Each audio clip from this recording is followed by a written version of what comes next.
moving forward.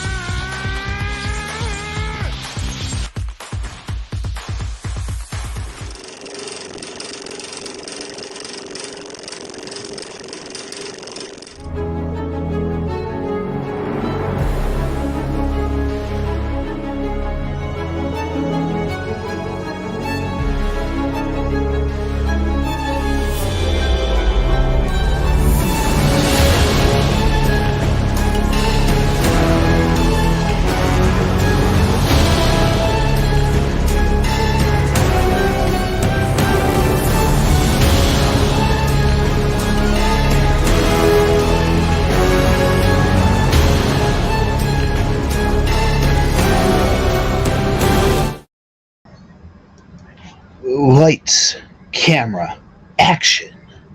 I'm Greydon, and I'm your guide through the deep dive of the world of movies right here on their Director's Cut, exclusively on the Bloodline Entertainment Network. Check the description below for everything, all of our social medias, all listed down below, and as well as check out our bloodlinenetwork.com where you can buy merchandise and where you can see our articles that we post daily there as well.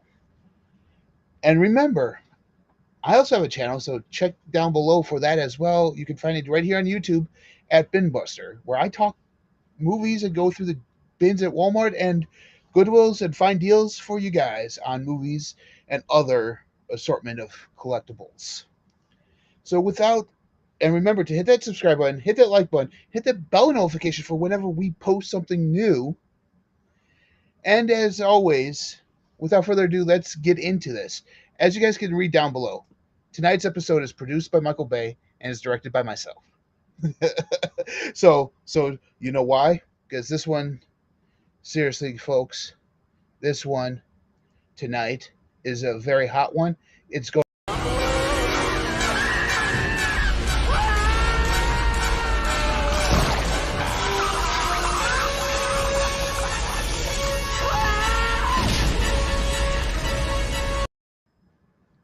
Yeah, so like I said, it's going to melt your face tonight. But before I begin, like I always do, let's check out our chat, shall we? Uh, let's check it out right now. It's Tim. Tim's here from the Tim King Show and Roto Slappers, and as well as our guy who does our website. What's up, man? How's it going tonight? Courtney, one quarter of the team that won in Family Feud this week, along with yours truly. So check that out on our right here on YouTube as well.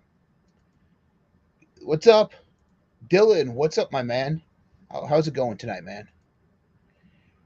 Here we go. Break a leg by two. Thank you, Nick. Yeah, this is going to be a good one, isn't it, tonight, folks? Because Blakely says, "What's good, my guy? I hear all good things about this movie," and I'm going to talk about all good things about this movie. Or am I? You never know with me. That's right, Dom. That's right. Lights, camera, action. There he is. Another quarter of the winning team from this past Saturday. How you doing, my man? Don't break no bones out of my watch, please. No, it's not going to be breaking any bones, really. What's up, Devin? How you doing tonight, man? That's right. Go Cubs. Tim's going to hate this shirt. That's why I wore it tonight. So I know Tim was going to watch. Oh, boy. Oh, boy. And Courtney rolling around laughing. Okay. So like I said, I got something exciting for us tonight. As you guys can read right here in the Director's Cut, we're talking the movie down below, Oppenheimer. This is a movie done by Christopher Nolan, his latest in his long line of masterpieces, I should say. I first saw my first Christopher Nolan movie I remember seeing is The Prestige with Hugh Jackman, Michael Caine, and Christian Bale, and Scarlett Johansson. Very good movie. If you guys haven't checked it out, that's the first one I recommend in watching for Christopher Nolan. Either that or the Dark Knight trilogy. You know, Batman Begins, The Dark Knight, and The Dark Knight Rises. That trilogy too. Those are the good starting points for Christopher Nolan. So, what's up, Justin? How you doing tonight, man? Long time no see, man. How you doing? All right. Without further ado, here is the synopsis of this movie as I read it off my notes right here. During World War II, Lieutenant General Leslie Groves Jr. appoints physicist J. Robert Oppenheimer to work on the top secret Manhattan Project. Oppenheimer and a team of scientists spend years developing and designing the atomic bomb. Their work comes to fruition on July 16th, 1945, as they witness the world's first nuclear explosion, forever changing the course of history.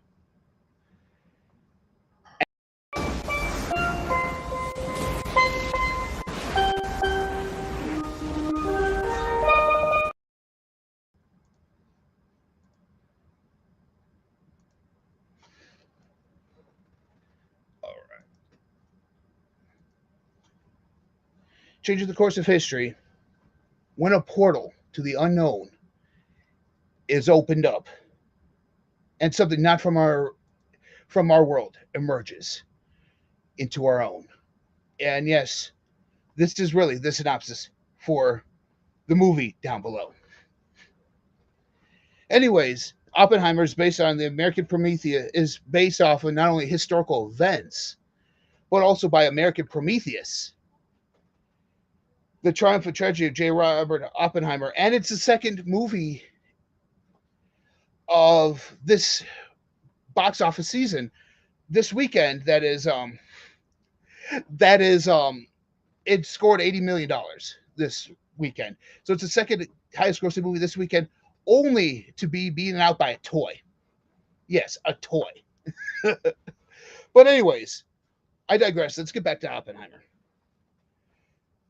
Like I said, it's it's based off of the American Prometheus, the triumph and tragedy of J. Robert Oppenheimer, the 2005 biography by Kai Bird and Marjay Sherwin. This film, like I said, is written and directed by Nolan. The film borrows liberally from the books as well. It surveys Oppenheimer's life, including the role in the Manhattan Engineer District, better known as the Manhattan Project. You know what I'm talking about. The things with all.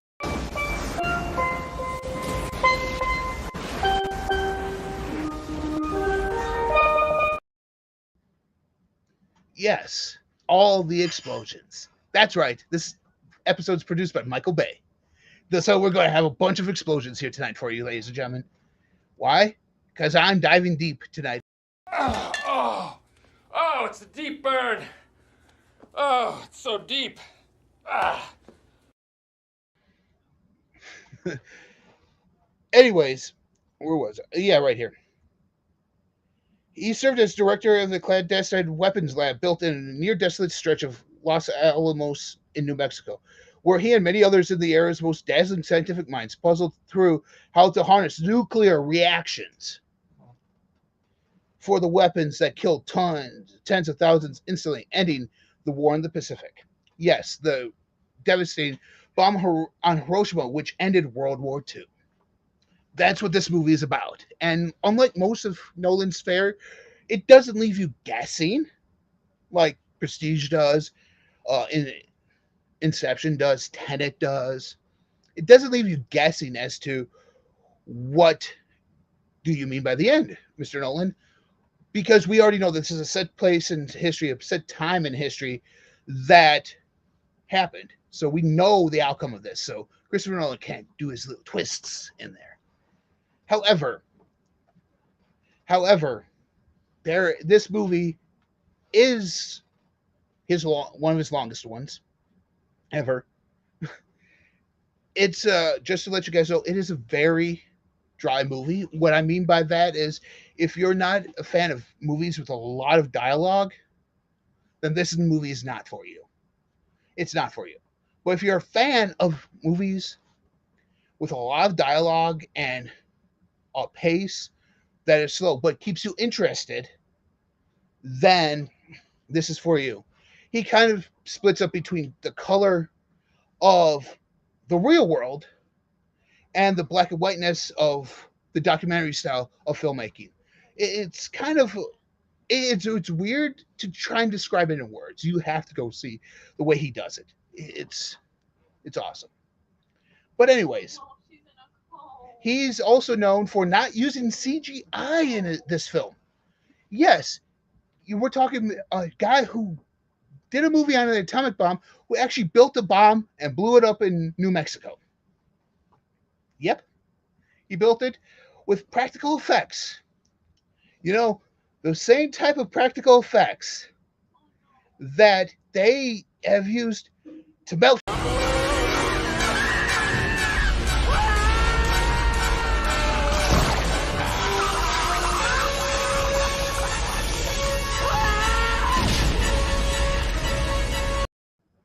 And feel like you're stuck in that world. I mean, the set pieces in this movie are amazing, very colorful set pieces, I should say. But then we switch over into the real world of this movie, and it looks just like our world. All the colors are gone, and it's kind of really realistic dreary, if that makes sense. Not like a black and white dreary, but a real world dreary, kind of like, oh, the colors are faded, they're not as bright as they used to be, but the way the director does it, it's fantastic. The cinematography in this is awesome. Costuming is amazing. And you want to know something? Everything else is just so amazing.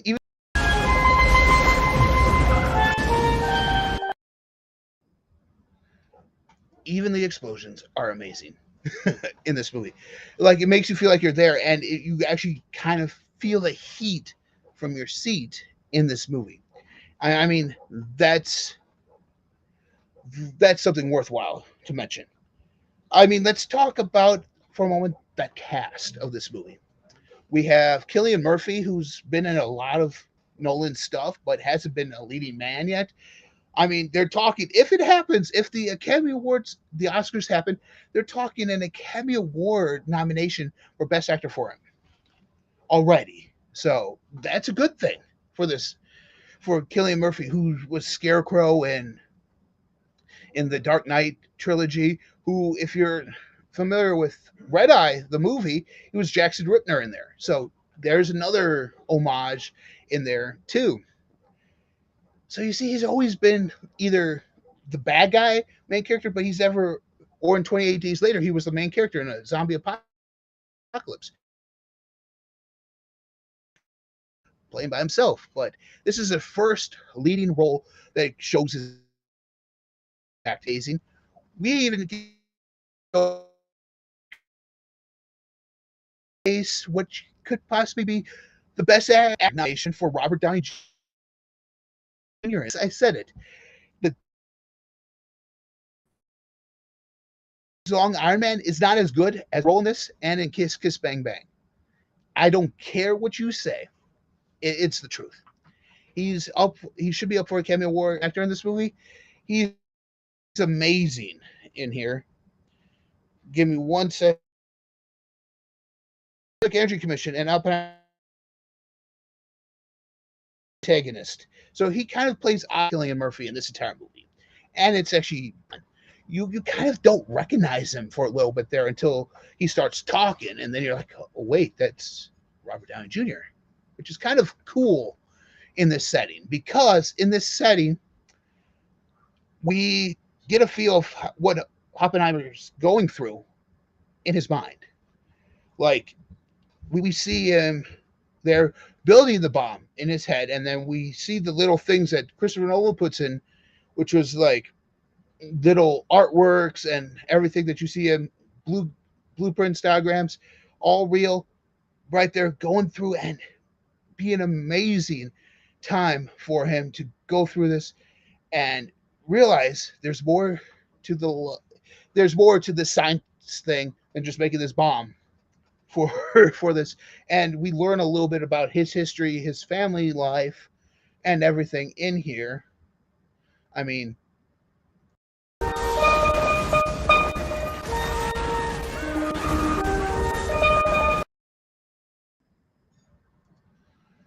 that the music, who's to say that he's not able to go out and do a whole bunch of stuff and still make this big explosion happen. However, the music in here is kind of amazing. I mean, there's that late song from the 1990s, but I think it's Aqua that's in this movie too, which is kind of a weird song to put into this movie. I mean, it talks about he's an oppie boy in an oppie world. I mean, mathematics, isn't it fantastic? I mean, he talks about stuff like that, and to me, that's just a little weird. I don't need to see modern music in a movie about World War II. I want to hear classic 1920s to 1940s music playing during that time period. That's what I want to hear. I could care less about everything else musically in there. But let's just say that the score, the overall score from credits to the end, is kind of good too. It has its moments of lightheartedness, but I mean, it all comes down to that big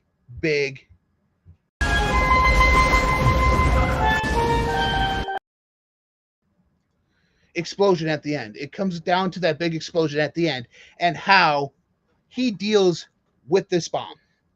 So I mean, let's continue on with the cast too right now. So right now we also have Florence Pugh in this movie. We have what's her face? Emily Blunt, Matt Damon are on this movie. Guys and gals he's worked with before. This movie holds history, not just in the realm of making the atomic bomb, but holds history even right now in 2023. Why? Because Christopher Nolan stated to his actors, if the strike happens, and we all know the strike's happening right now, the actors and writer strike, you can leave. You feel free to leave. I support you guys. I support your decisions. So when they got word of it, the cast of Oppenheimer got up out of their seats and went out the back door of the theater, so that way the paparazzi wouldn't see them. Christopher Nolan went out the front, and they asked, "Oh, where's all the actors?" He goes, "The strike happened, so they're going over there to support their fellow actors and actresses, and I support their decision on this," which is a class act from this director on his premiere night of his movie. So I mean, this also yeah. So the fast-paced narrative fragmentation continues as Nolan fills the portrait, crosses and recrosses continents, and ushers in armies of characters, including Kenneth Branagh, also in here, Matt Damon, Gary Oldman, and director Benny Safdie as Edward Teller, the theoretical physicist known as the father of the hydrogen bomb. And don't tell me why Remy Malek is in this movie. I still can't put it in there. But you want to know something? You want to know something? I mean, Margot Robbie and what Margot Robbie kind of kills it here too. So I mean, it's kind of one of those things that she was made for this role that she's in this movie. And Ryan Gosling is also made for this role in here. He's perfect in here. I mean, you have Kate McKinnon, you have Simu Limu, who played Shang-Chi, you have Michael Cera, you have American Ferrera, and Will Ferrell. Yeah, what a cast also in this movie. As you go back and forth from the dismal world that he's created in this documentary style to the bright and colorful world that portal that I said opened up earlier and brings you to this world that's a cross between the Truman Show, the Lego Movie, and Clueless. So that gets thrown right in there too, because this weekend was a huge weekend in the box office for two movies. I mean, you're talking over 300 million between three movies in the theaters this weekend. We haven't seen that in like months. So as Oppenheimer comes into focus, so does the world. In 1920s Germany, he learns quantum physics The next decade, he's at Berkeley teaching, bouncing off of other young geniuses and building a center for the study of quantum physics. Nolan makes the era's intellectual excitement palatable. Einstein published his theory of general relativity in 1915, and you would expect there is a great deal of scientific debate and chalkboards filled with mystifying calculations, most of which Nolan translates fairly comprehensively. So it's like Nolan did his research on this and kind of just built it from there and said, "Oh, this is what this means. This is what this means." And I mean, it's an amazing, amazing time at the movies for this as well. I mean, going back and forth throughout the decades of his life is amazing, and how Nolan films it is amazing. I mean, he films in 70 millimeter film, IMAX. We're talking IMAX film here. Why? So you can see that explosion coming, and you see it. You're just like, whoa! I wonder how he did that. Yeah, miniature. Like he said in an interview, I forget where it was. I wish I had a clip, but it's miniatures. He has a lot of miniatures, and he blew them up to get that explosion. So he used a lot of miniatures and did that. So no one was hurt in the making of this movie, guys. No one was harmed, and no towns were blown up, which is kind of awesome because he did this all with practical effects. Like I said, he blew up miniatures and made these miniatures look like this town from the 1920s, and then all the facades were looking like they were from the 1915 1910s, let's put it that way, 1910s to like the 1940s. The facades changed of these buildings, and it just looks amazing. The way Nolan does it, like I said, is amazing. Nolan is one of the few contemporary filmmakers operating at this ambitious scale, both thematically and technologically. Working with his superb cinematographer Hoyt van Hoytema, Nolan has shot in 65 millimeter film, which is projected in 70 millimeter, a format that he's used before to create a sense of cinematic monu- momentually, big moments in cinema. Let's put it that way. The results can be immersive though at times clobbering, particularly when the wow of his spectacle is provided more substantial and coherent than his storytelling. In Oppenheimer, though, as in Dunkirk, he uses the format to convey the magnitude of the world-defining event. Here it also closes the distance between you and Oppenheimer, whose face becomes both vista and mirror. There's times in this movie when you actually see through the eyes of Oppenheimer, and it's amazing. Like to see what to actually visualize what he saw in here. Nolan integrates like I said, he integrates black and white sections with the colored ones using scenes from the hearing and the confirmation. Strauss's role in the hearing and his relationship with Oppenheimer directly affected the confirmation's outcome to create a dialectrical synthesis. These black and white sequences define the last third of Oppenheimer. So the last third of this movie are these black and white sequences. Kind of saying, hey, this is the news program that's happening here, let's watch it. It feels as though it is becoming too swept up into the trials of America's most famous physicist experience. Instead, it is here that the film's complexities and its many fragments finally converge as Nolan puts the finishing touches on his portrait of a man who contributed to an age of transformational scientific discovery, who personified the intersection of science and politics, including in his role as a communist boogeyman who was transformed by his role in the creation of weapons of mass destruction and soon after raised the alarm about the dangers of nuclear war.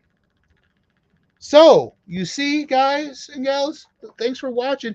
We've been talking about Oppenheimer, and Christopher Nolan just made this movie amazing. Like I said earlier, it was the second movie this weekend at the box office, scoring $80 million on a budget of $100 million. So it almost made back its entire money. It lost out to a toy doll named Barbie this past weekend. Well, all Barbie does is it scales up and makes you want to buy Barbies. At least in Oppenheimer, hey, science is cool, folks. It at least gets kids or want to learn about science again. I know I'm intrigued by science again, but I never liked science to begin with. But this kind of, I'm also a history buff. I like history, and this kind of makes me want to go back and look into those tapes now and see what Nolan pieced from these tapes and what he refilmed from these tapes, like his inspiration behind all this. But anyways, it's a very movie. Oppenheimer was for me. However, the movie down below wasn't for me. I mean, there's times where there's humor and it makes sense, but it wasn't for me. The villain in here was just it was a small part, but then it went bigger and bigger. It was throughout the entire movie. I could have done with less of that villain, but it's right there. So we've come to my favorite part of this thing, whether if you guys should go see Oppenheimer. In fact, I'm gonna give you guys the rating.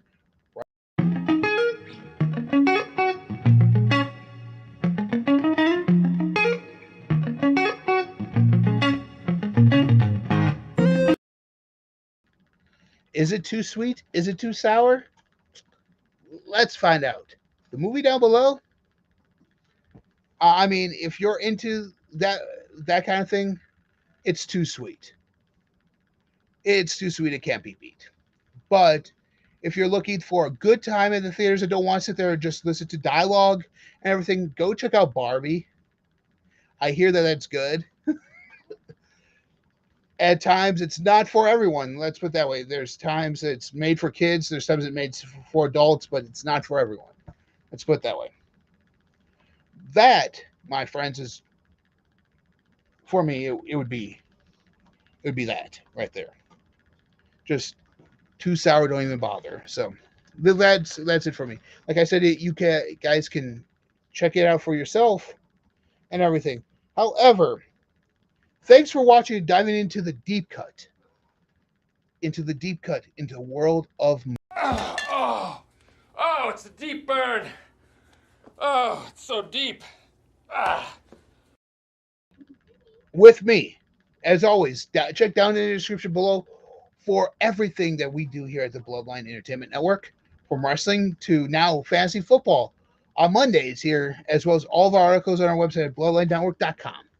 So I hope you guys enjoyed this take on Oppenheimer.